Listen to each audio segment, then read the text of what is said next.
McCombs Bridge, as you may not know, is the jewel of the New York Public Library.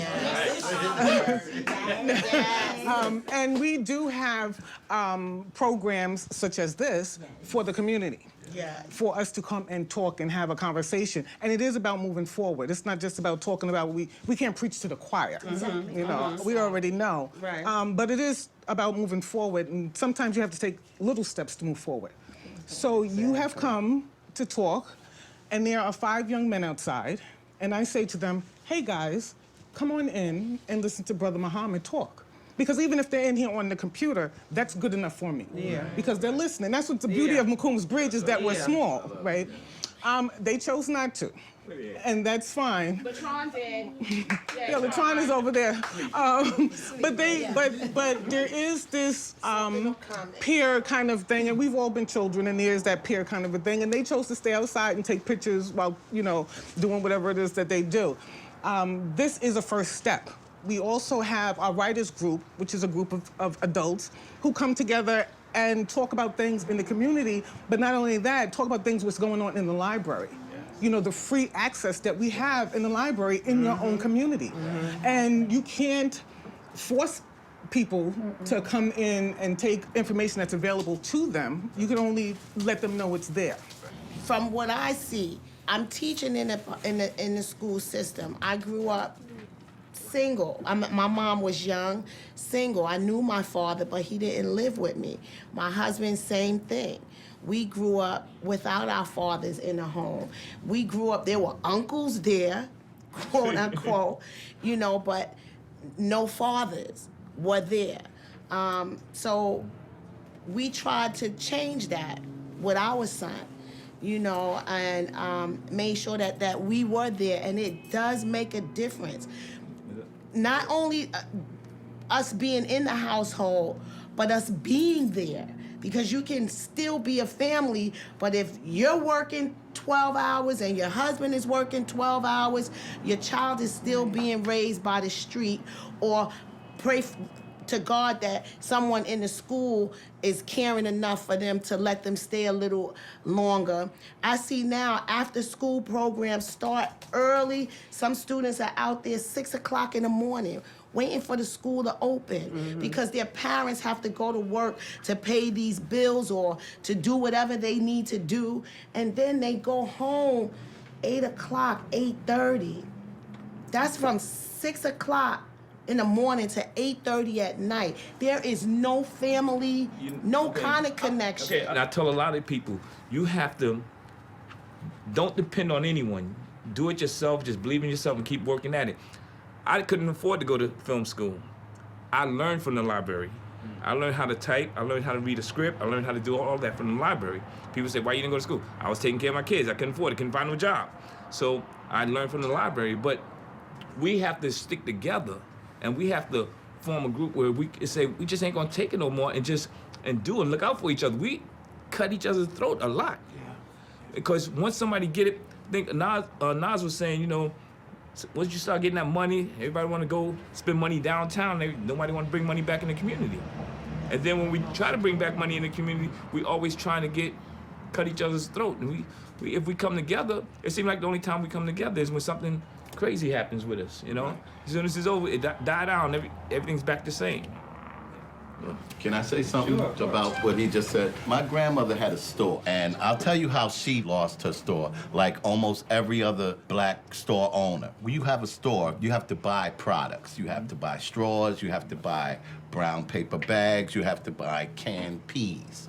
So what happens is you have to go to your distributor, the people who are distributing these items, and most of the time, like 99% of the time, they're white. So what basically happened with my grandmother is that they kept going up on her prices of her straws, of her paper bags, of her canned peas, of her this and that. So every time they went up, she had to go up. But those same distributors weren't going up on their prices in other communities. They stayed the same. So basically, that's how they basically get you out. And it goes from one thing to another, from farms to our meat markets. We have no farms. As a matter of fact, the government was sued by black farmers over 20 years ago, and they have yet to this day got their money for their farms.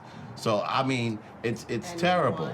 Yeah, and if you notice the neighborhood and who owns the stores and what we particularly eat is outrageous prices. Like my mother used Hellman's mayonnaise. You go to the store now, Hellman's mayonnaise is like $6.99 when it should be $3.99. And the same goes for chicken wings. It's more than steak now. You know, it's because we eat this and we are going to buy it.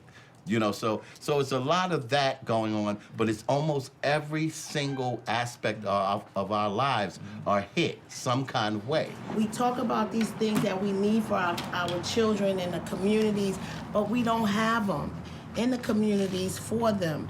We don't have these tapes that show and tell their true history.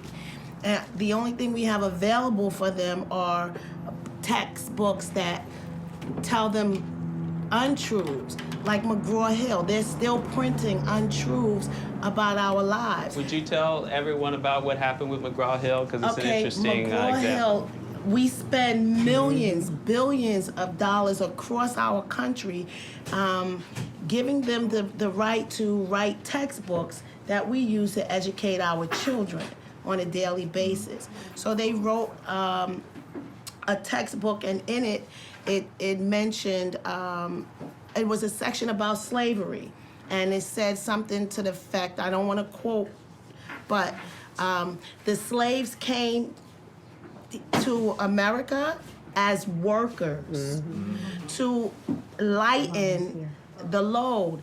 But the thing that the significant point is when they were contacted, they said that they did it and that they will only change the writing if someone calls them and asks.